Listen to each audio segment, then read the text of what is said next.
Okay, welcome back to a Shallal podcast, and this time we're doing it on journeys.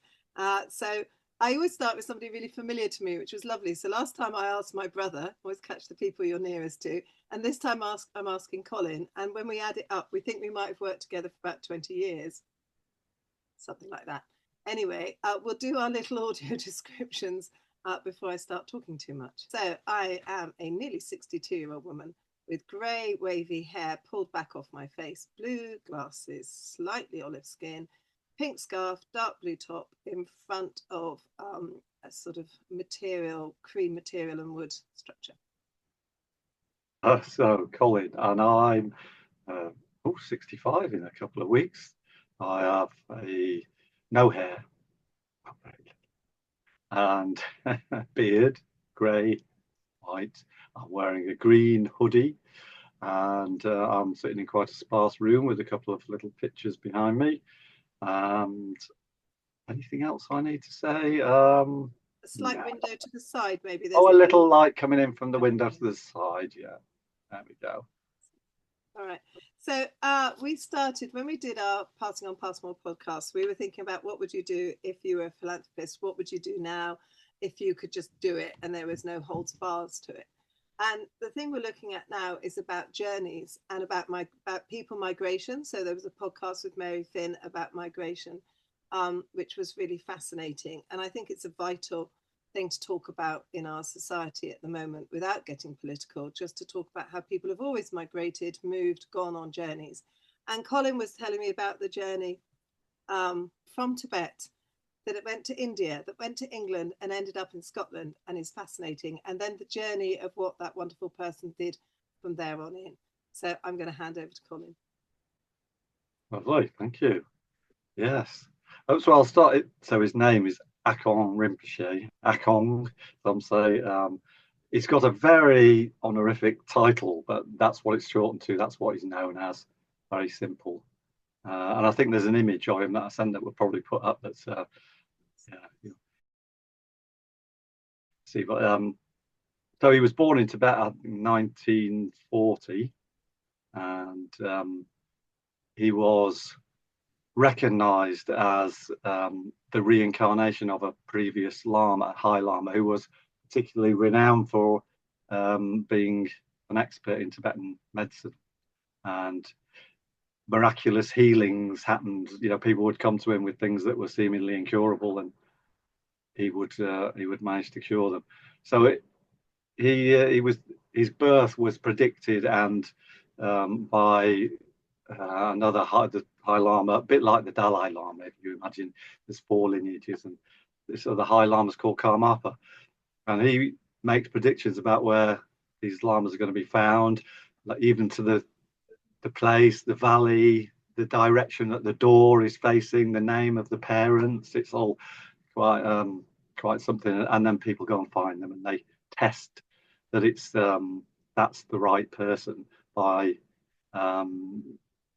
particular religious artifacts that they have, like bells and various other things like that. So he was like, yes, it's him, and he was taken away to his monastery at the age of 4, apparently, and that is quite, you know, although he's well looked after at that age, is like to be taken away from your parents. It's quite something, you know. So that was the tradition, and he had at least 2 other brothers. One of them that we'll get onto as well, that he didn't know at the time, he wasn't born. So anyway, he had the formal training in this monastery, and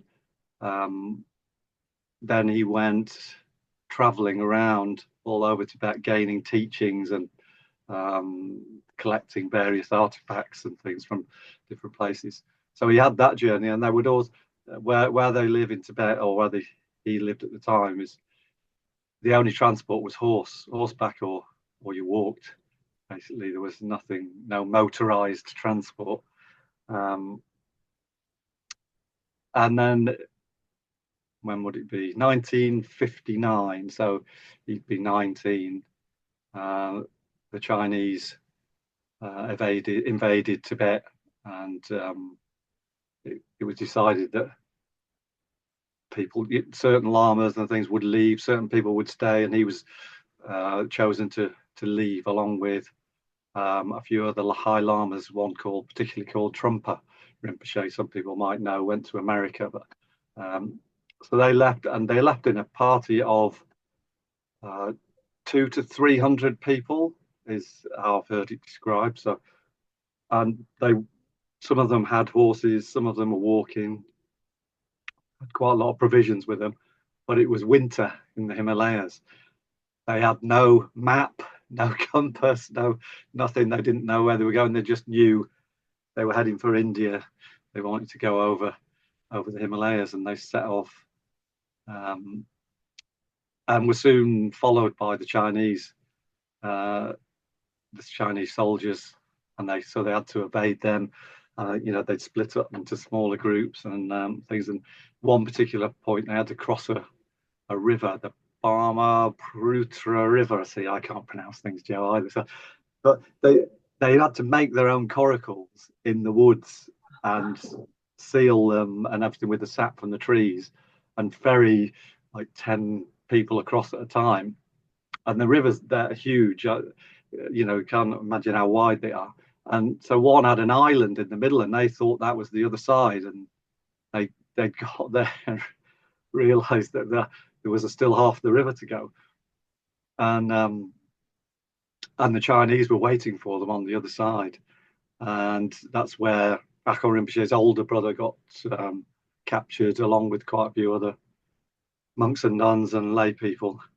But they managed to escape again when the Chinese changed the guard, and in doing so, they picked up loads of provisions. So I managed to find the rest of them again, and had lots more food to share, because that was. And by this time, now that most of the horses had either died or they'd fallen off mountain passes, and they'd had to pass through this land called Nagaland, which is quite bizarre. That at those times, it's kind of, I don't know whether we knew about this tribe in the West, but they were renowned for using poisonous darts to kill travellers and eat them, basically. So the Tibetan government had given this tribe hundreds of yaks as a kind of peace offering, so that they would let people through on their way. And so they managed to get through there as well unscathed. But yeah, lots of people had got captured, others had died. And by the time this was 3 months, or 2 to 3 months into traveling, they were down to, they had no food. They had been crossing other rivers in frozen rivers, and they were still wearing their frozen clothes and that kind of thing. And they were having to boil up their leather belts and shoes, and ended up in this cave in the. Sorry, the other thing I remember reading was, didn't they say that they decided not to take any life, so they didn't eat any animals on the way? Yeah, they didn't eat the animals. Yeah, or eaten the horses when they died or something. Yeah, no. Yeah, no. Tradition. Yeah, because the animals had helped them escape there and that sort of thing. I mean, it's not that some Tibetans and things, they eat meat. If you live in Tibet, you'll know not many vegetables grow, or there's certain areas where vegetables grow. But where Rinpoche's monastery was, there's vegetation. It's really high up in the snow, and actually it's a nunnery, and the nuns there live permanently in retreat, and they live. The only thing that they grow is, like, our equivalent would be not a cabbage, a bit like a cabbage, or not some kind of root vegetable, and that's all they eat, basically, in their retreats there. So they wouldn't, their food was very sparse, let's say. And anyway, they ended up in this cave. Unbeknownst to them, it was a hunter's cave, some Indian hunters who used it when they were out hunting. And fortunately for them, the hunters turned up and found them, because they'd been sitting there thinking who was going to be next, who'd be the next person to die. And Akong Rinpoche said at that time, he was sitting in that cave, he made a vow to himself that if he ever got out of there, that he would do whatever it takes to feed and house and clothe people in need that he met or he knew about. So that was his, that was his big kind of commitment that he came away. And they did. These Indian hunters took them down into India, and there was some camps set up for the Tibetan refugees that you said you'd researched some of it, Jo. They were not nice places. So the people that did survive, many of them died from TB and various other things. And Akong Rinpoche's older brother died. That died there of TB. But his younger brother, who is now Lama Yeshe, the abbot of Samey Lingh, he survived. He also got TB and lost the use of one lung, but he still managed to survive. And they were very fortunate there that they were taken in India by a late Frida Bedi, she's known as. That was her English name, but she became a nun. She was, I think, the first Western lady ever to be ordained as a Tibetan Buddhist nun.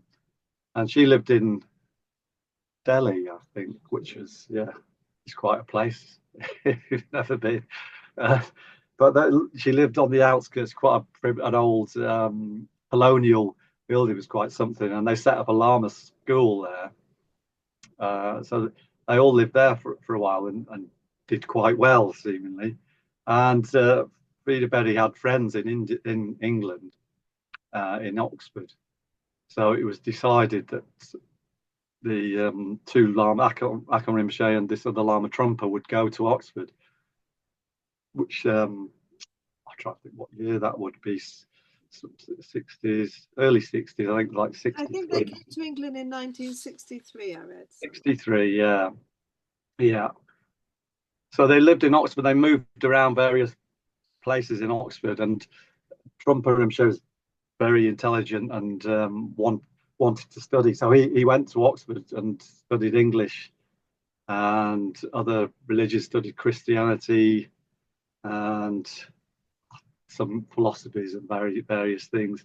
While Akong Rinpoche worked as a porter in the hospital to get some money.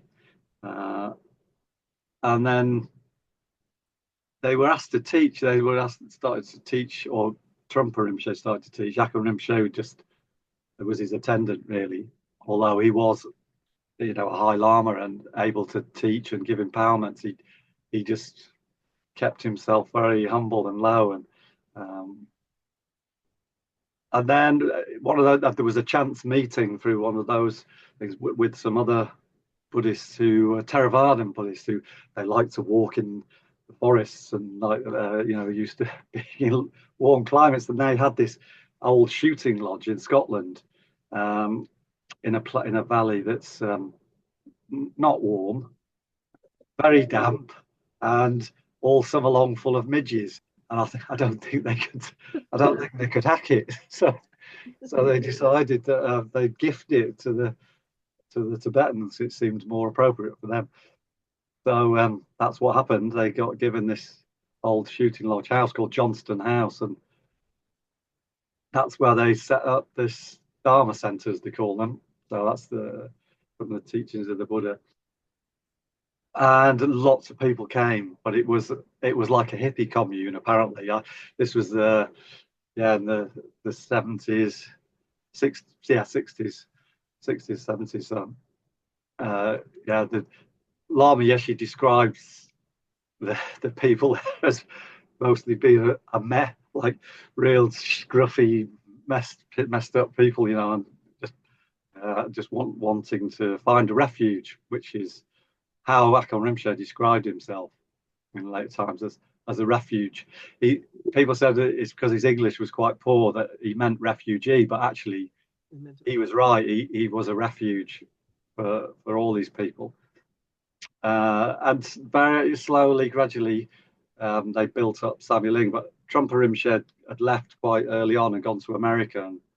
And people were saying, now we've got no Lama. Akong Rinpoche just is a hotel manager.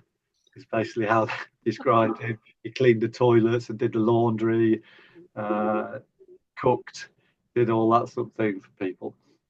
And then there was a visit from Karmapa, who'd originally identified him. He came to Samey Lingh and empowered Akong Rinpoche to be the abbot of the monastery, and then more people came, and they built the first part of Samey Lingh, the temple, all by volunteers, which is, I don't know, maybe we could put up a picture of at the end of it, because it's quite an incredible thing, because they had no money. I watched, there's a lovely film, and I'll put a link to it in underneath, because it shows all the different photographs from those times, which are fantastic. So people came with some of them already had the skills, woodworkers, builders, architects, and other people learned on the job all these new skills of the Tibetan thing. It's something that I learned. There was screen printing, amongst other things. I wasn't there at the start of it. It just kept on going. Yes, where are we now? So we're at Samey Lingh, and it's 19. And I suppose it's the journey, isn't it, of from that journey out of Tibet into what he then did, which was that sort of promise, wasn't it, to always help people. And his real humility. That's when I've been reading about him and trying to learn a little bit, so I wasn't totally ignorant when I listened to him. Everyone talked about his real humility and real service, just doing the jobs, which is fantastic. Quite often people would say when they came to Samey Lingh, who's that little bloke?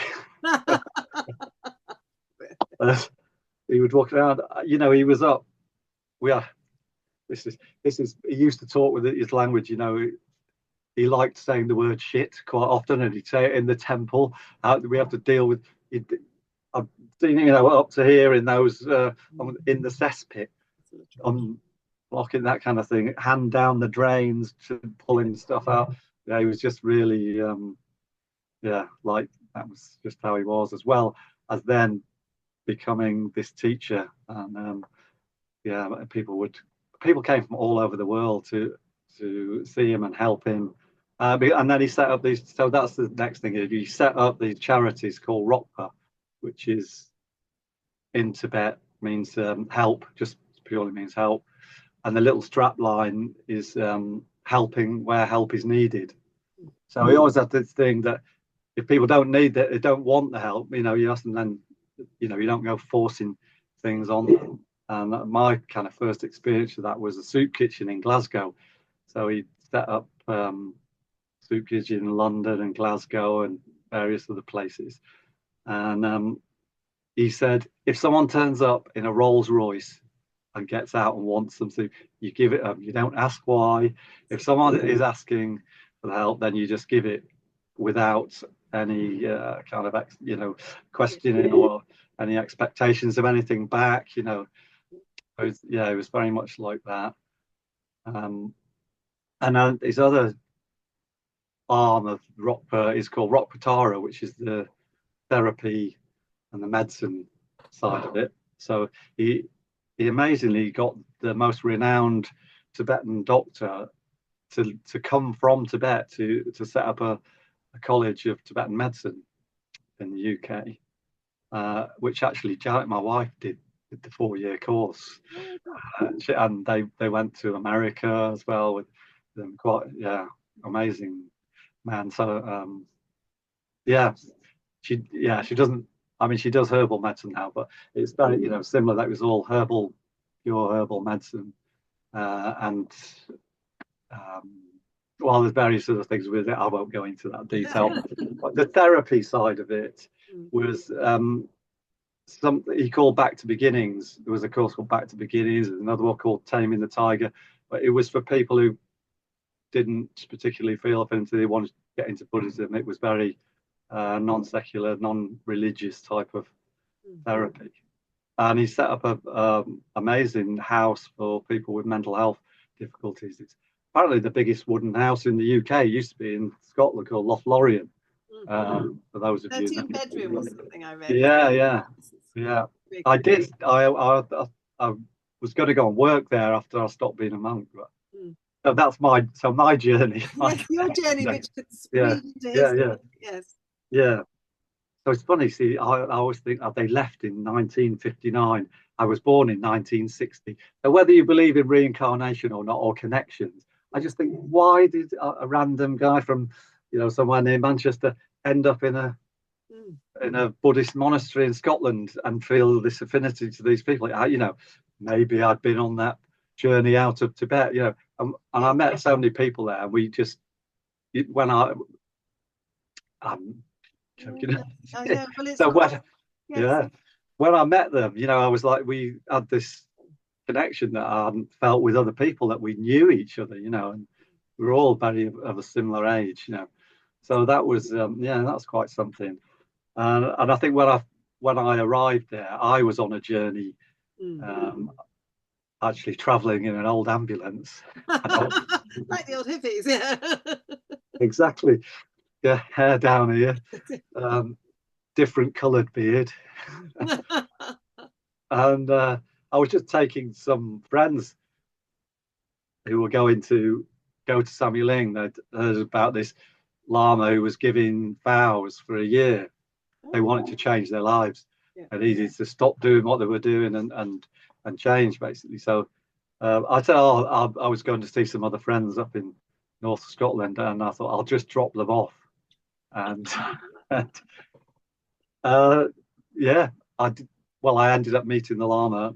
I had a chat with one of the monks that was there, and some strange things happened. And then I thought, I'll go and see this Lama and see what it's about. And when I sat in front of him, he kind of, in a very small room, like a tunnel room, just sitting in front of this guy who had just finished 12 years retreat, 7 years solitary retreat.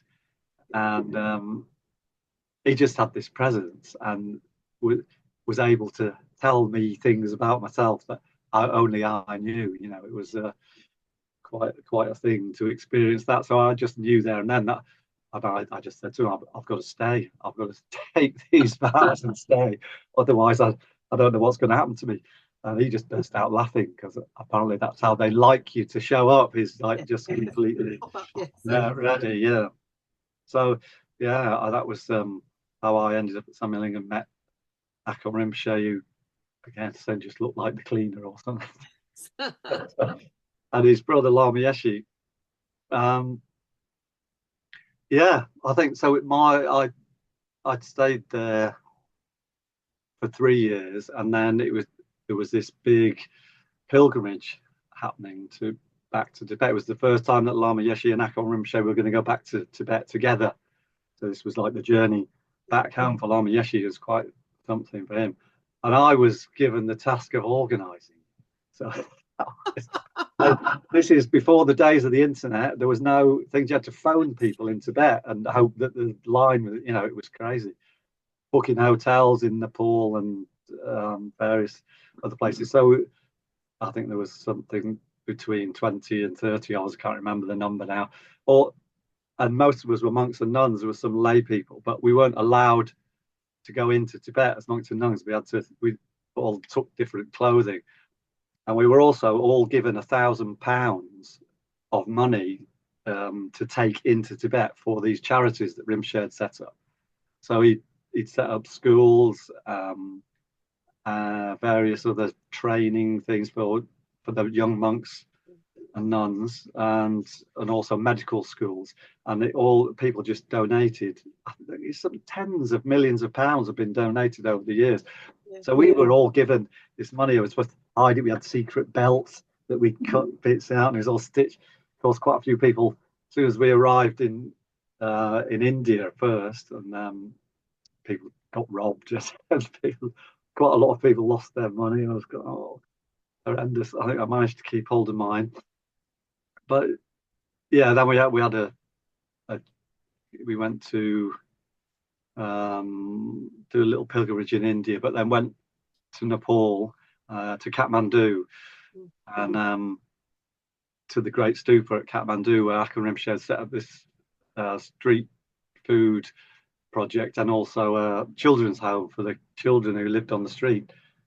educate them. So we went there, visited the children. That was so moving. All Oh no, I mean, well, it is, and that's why it's so important to hear it, isn't it? It's hugely important. So it inspired so many people that the place again was full of volunteers, and these little Nepalese kids all came out and they've been practicing for months singing these songs to him, and we all sitting there. And the other thing, because his life was often threatened, and so weirdly, quite a few of us amongst the nuns, we'd had to be trained as bodyguards. So we were. Sorry. I love it. So we were constantly on the lookout, and things, seeing, nothing happened, but it was quite something. It felt quite serious at times, And then we went from there back into Tibet and flew over the Himalayas and landed in Lhasa, which is, I don't want to get the height wrong, but it's high up, and the altitude thing is, and I can't do when it. we got off the plane, they were saying that people had to slow down, don't they? Really have to slow down to acclimatise. Flying in is quite something. And I got sick. It's like, I think it was 2 days. I remember not being able to move, just lying in this little room, looking at the wall with it all melt. There was hallucinating. I've had altitude sickness in Peru. In the Andes. I couldn't walk more than 100 meters. Yeah, not nice. Not nice. Yeah. And Akong Rinpoche and Lama Yeshe Akong Rinpoche had a tartan baseball cap on and the Western clothes, and we were all, obviously trying to look like tourists, and we had our bags full of amongst robes and things. And we went to what is the most kind of revered temple in Lhasa. So Lhasa is where the Portela Palace is, where the Dalai Lama used to live. And this is called Jokang Temple, is this statue that, so people prostrate all the way there from all over Tibet. So these talk about a journey. Yes. So we were driving in on this bus, and we were passing people who were doing the full body prostrations, and they got wooden gloves, but sliders, wooden sliders on their hands and on their knees. Some of them not on their knees, but some of them had been doing that for 3 years. And when I saw them, just moved by would do that. Give their whole lives to doing that sort of thing. And the contrast. So on this road, on the inside of the city, is all the temples, and at this time there's a special puja. So there's all these massive fires burning with smoke, incense smoke, all the way around, which was lovely. And then on the other side of the road, all the Chinese troops, the camps all the way around, and so just that contrast of that was quite something to see. But when we got off the bus and went to this temple, Akong Rinpoche just sat down at the door because it was closed. And I just remember it really clearly that people just kept coming to me, even though he's wearing this Scottish baseball cap, and I think, was basically could be, he was a tourist, but people came from all over and just started crowding around him. There was hundreds of people just around him by the time the doors opened. So that was amazing to see that we were with this man that meant so much. People were crying, coming up to him. Gonna have to take him out. Well, no, thank you so much. It's so lovely, isn't it? I'll talk for a minute while you get, because it's beautiful. Because I know sort of about that, but I don't really know about it. And it is something extraordinary, that pure tradition, and someone who lives it in that sort of purity, which she obviously did with real conviction, is so moving, isn't it? And what one person can do. Yeah. What one person can inspire so many others to do. Because there was on the film, there was one of the women who helps in the charity. She just said he went on with his utter determination and was driven, but not driving other people, but he just was so focused, and you just sort of kept up. And I've been around some people like that sometimes, and it is extraordinary, because it's just like you have to let go of all the things that you think are important about yourself, because something more important is going on, you know, and if you're lucky, you get caught up in the slipstream of that something more important going on than your sort of self. Yeah. And so then I was thinking about that.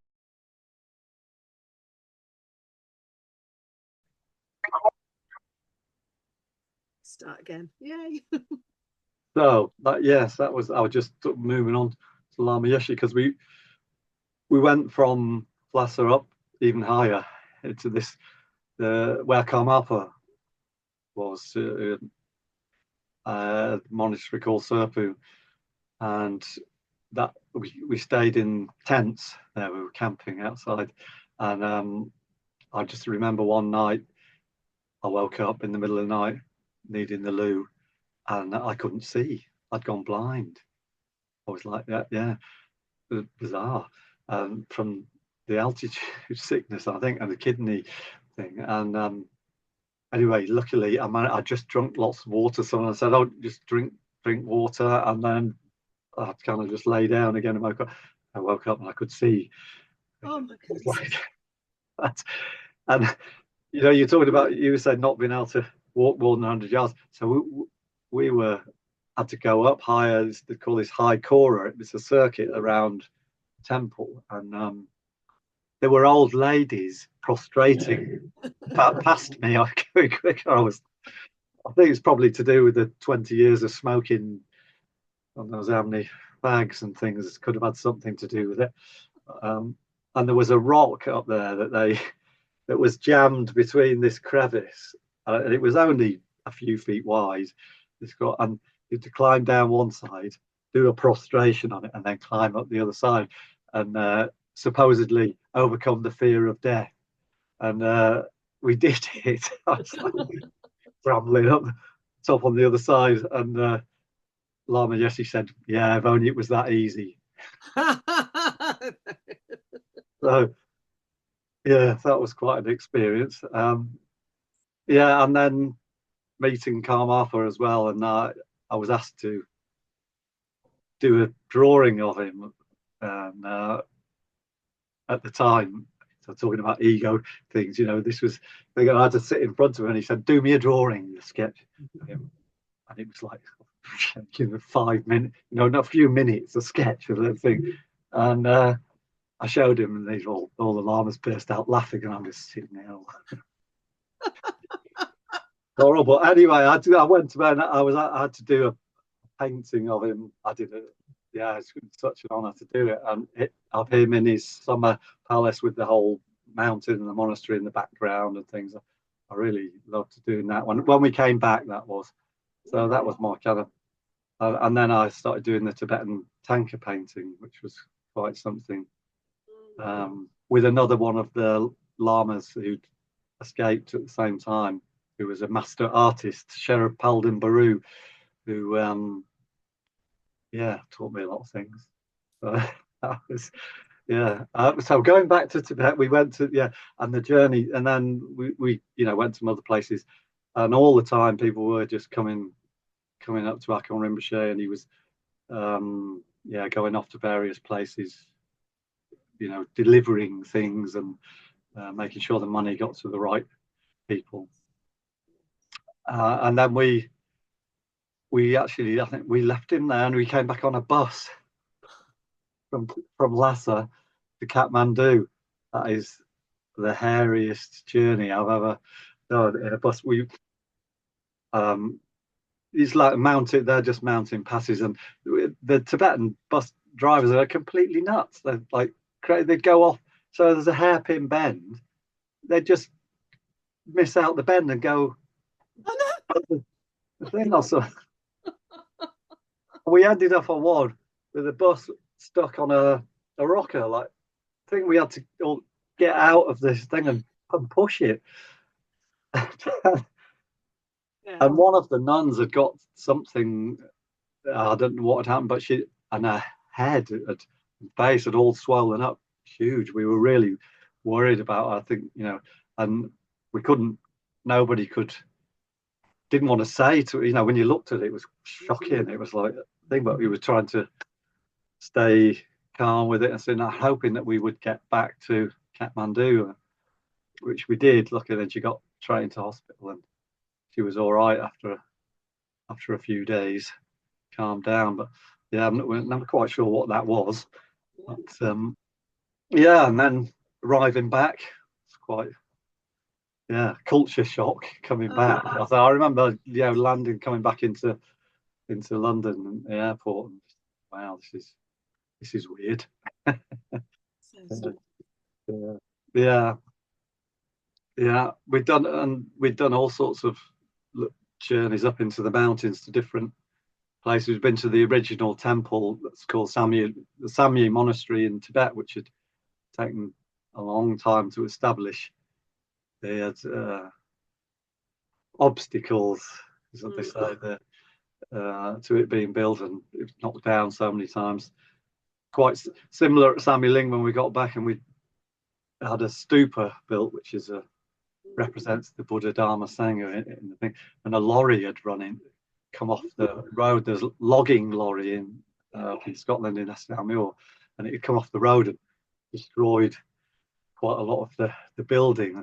Akong Rinpoche just went, come on, let's get out there. We just build it again. It was not just no big deal. He wasn't like, everything was always really calm. Impressive. I hope some of that's rubbed off. Oh yeah, no, I think so. I think if you ask my wife, I'm probably not. Well, I think it's quite useful in Shallal. I don't see you sort of freaking out on us too often. So he did things in various countries, didn't he? Obviously went back to Tibet and where the need was. So it's in South Africa as well, and a couple of other places. And then what I thought was really interesting was that he got an award. I'll look for my notes now. He got an award in 2011 as part of the 60th anniversary of the signing of the United Nations Refugee Convention. Akong was acknowledged by Theresa May, the Home Secretary, for his contribution to British life. Wow. Yeah, I've not heard it put like that. That's No, well, that's really interesting. So I've got it out of two sources. So that was one source, and the other one was Akong Tulku Rinpoche was chosen as the recipient of the 60 years, 60 people accolade, in which the British Home Secretary honoured former refugees who have made an inspiring and meaningful contribution to Britain. So I thought that was interesting. Yeah, it's interesting when the country you're in begins to see how much you've profoundly done. Yeah. So he was always very open, and so at Samey Lingh every year is what we call the tea party in August. And it was open to all the community, anyone wanting to come. And I forget how many kind of visitors would come there each year, because it was quite an attraction, the novelty value, I think, for a lot of people. It was on the tourist map. It was on a tourist route up through Scotland to Edinburgh. So even though it was remote, it was, and he always welcomed everybody. I don't remember anyone being turned away at the time, so from that point of view. And like I say, you set up these soup kitchens in London and Glasgow, and then Dharma centres set up in those places as well. There's quite a beautiful one I still haven't checked this, whether the one in Bermondsey in London it was an old library. Big old library, I think, and I'm not sure whether it wasn't a Passmore Edwards building. I remember you saying. It'd be a great coincidence, whether it is or not. Yeah, still I don't slip my mind to check that out. But so very similar to Passmore Edwards in that thing of just wanting to be useful and yes. Well, because I had a sense of it, but I didn't have any details. So I'd done a little bit of reading, and I watched the film, and I copied out some things. So one thing which was really lovely was, one thing said, in 2007 we celebrated our 40th in the spirit of never forgetting the essential points behind the spiritual, humanitarian and therapeutic activities that are grown out of Samey Lingh. They're really beautiful. To accomplish whatever we do in a spirit of loving care for all beings that stems from the boundless heart of compassion. To help all beings discover that it is in serving others that they best serve themselves. find happiness and fulfill their own life potential. To promote a message of peaceful coexistence and taking full responsibility for our precious human lives, and to preserve and share the precious jewels of the wisdom and meditation teachings which have been so well preserved in Tibet. I thought there was a thing on the film which was very beautiful, and he was talking, saying, you know, it wasn't a religious, what he was doing was just to answer need, and wasn't about taking out the religion, because he said you can't even talk to people about meditation if they're hungry. And there was a lovely picture of him visiting a school, and he just said to the children, you know, what you need to learn is the happiness in helping others, which is that's pretty darn beautiful, actually, isn't it? Pretty rather wonderful, isn't it? Yeah, extraordinary. You know, that he did so much. Brilliant. Yeah, and in Africa as well. He, you know, so he gave the abbotship to Lama Yeshe's younger brother, and really went away to visiting and setting up all these other projects in Congo, I think, in Zimbabwe and South Africa, mainly, and I'm not sure whether there's other ones around the world, but that, you know, that was another journeys he went off traveling a lot of the time. Yeah. And thinking where, that might, you know, so I left there in 2003, I think, yeah.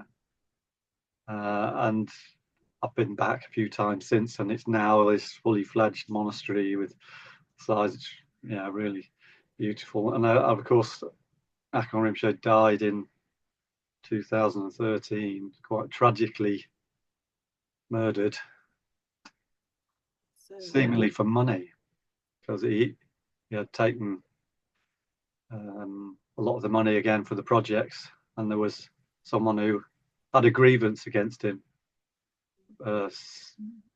said he hadn't been paid or something for something he'd done, and killed him along with his two attendants, his nephew and attendants. Really, tragic. And the outpouring from that was quite something. You know, I kind of remember exactly where I was when I was about to go into a care home in Camborne to do a tea dance with some old folks. It'd take a while, but I sort of imagined if you'd want, I just carried on and did it.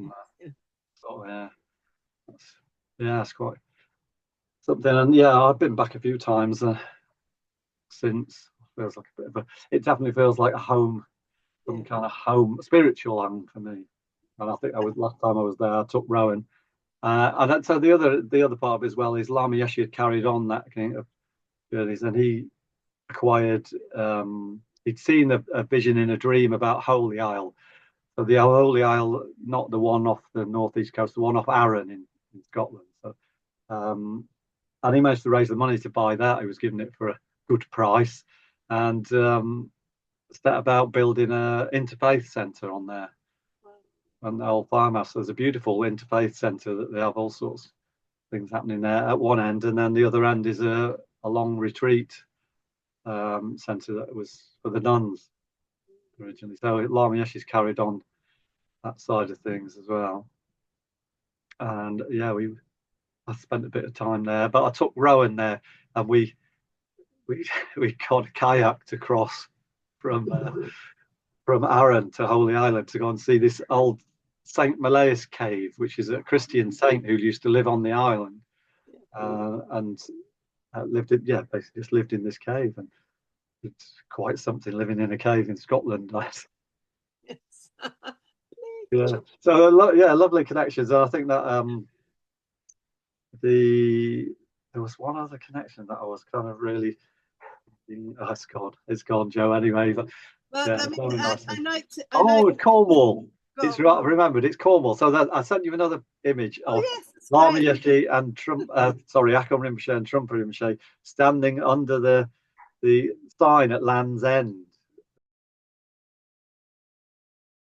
with a signpost saying Tibet 5,300 and something miles away. But they came to Cornwall, and they actually stayed in Mousehole in Dock Street, in a house in Dock Street. Yes. Okay. And they were offered a big house on Cape Cornwall, which I think it's just opposite the golf course.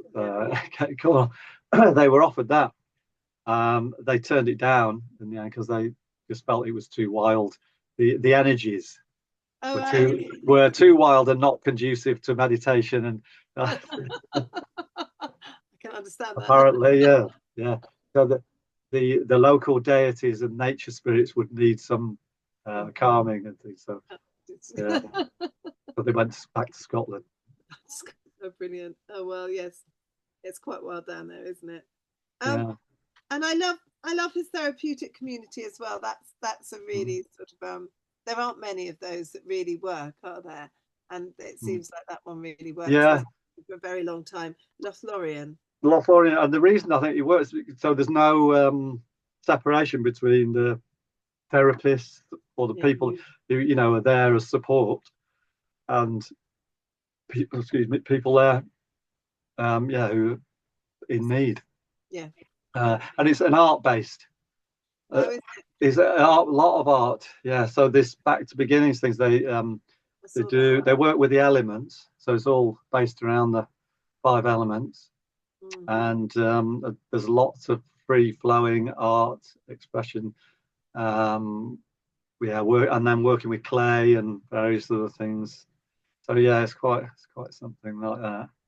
That's why I thought, I'd love to go do that. And after leaving it, you've taken a lot. You still work in that way, really, don't you? In a sense. Yeah, I suppose so. Yeah. I think because afterwards, my journey from that was straight into meeting Didier, who Jo knows very well, who had the same teacher, lovely Wolfgang Strang.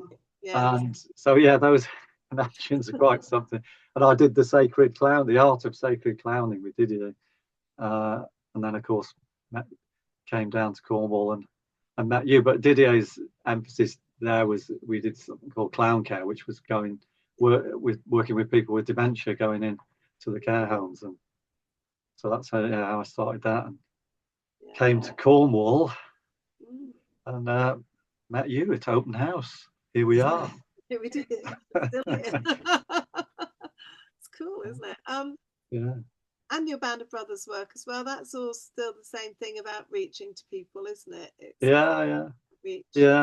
It's very much like putting the offer out there, and if it, people want it, then we're there. Yeah, and a bit, like with the Shallal ethos of the things, we're not going anywhere. We put something out. We don't just start something and stop it. And Rinpoche was very much like that with the projects. They start a project and you would keep it going. Yes. Whatever it took, and miraculously the money and things always came. And it's been the same with the Band of Brothers now. It's coming to up to 10 years in Cornwall, and that's really well. And I've got a friend who had a charity in Peru, and she had to go out and just keep checking that the money was being spent in the right way and everything. You have to sort of just he did that all the time, didn't he, by constantly visiting and constantly I think he became quite towards the end it was a lot more difficult for him to go back to Tibet. Chinese were a lot more restrictive, and they didn't like his connection to the Dalai Lama. I think he'd met with the Dalai Lama a few times, and that was a big no for them. So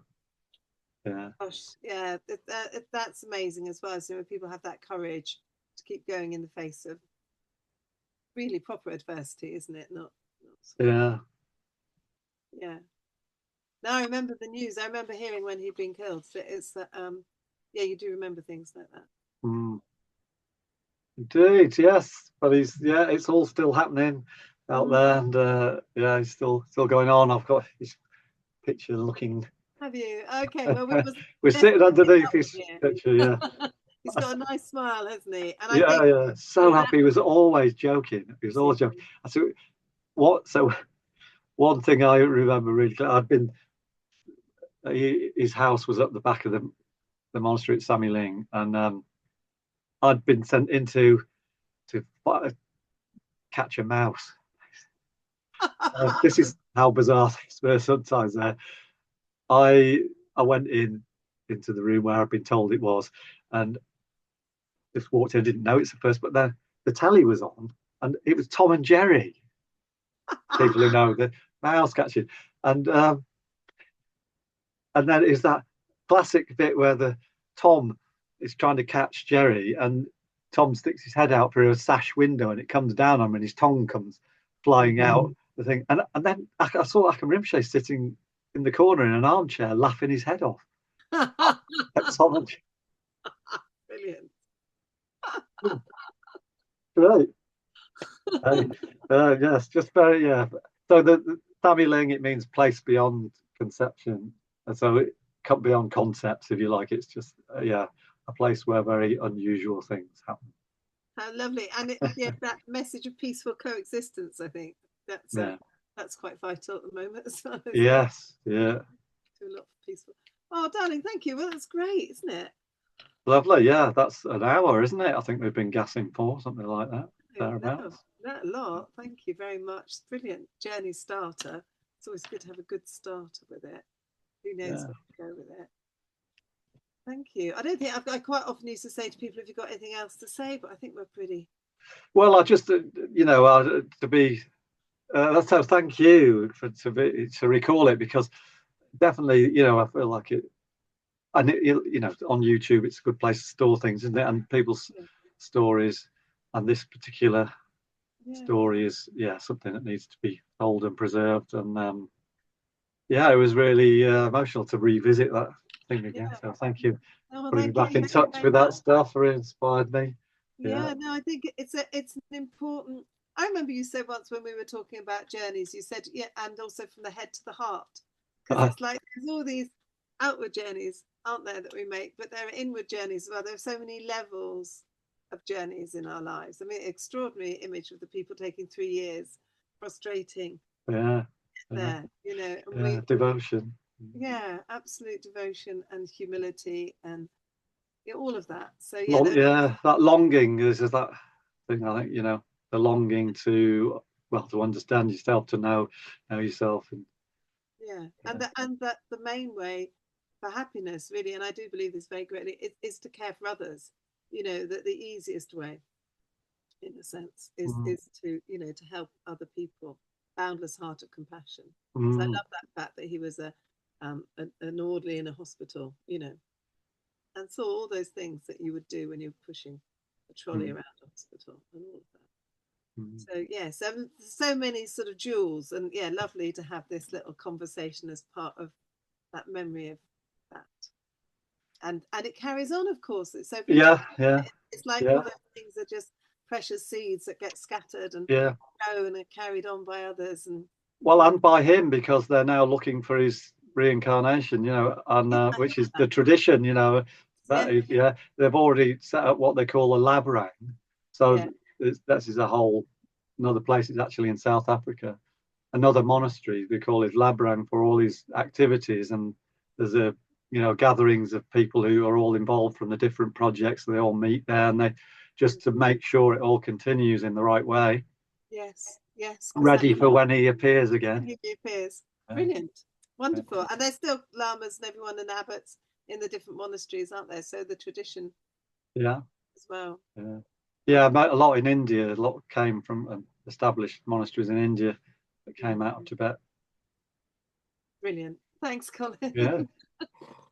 Go on and on, but stop now. Yes. Well, better stop now. Yes, but thank you so much. That was fantastic. All right, my darling. Bye. I better stop the recording. Stop recording. Okay.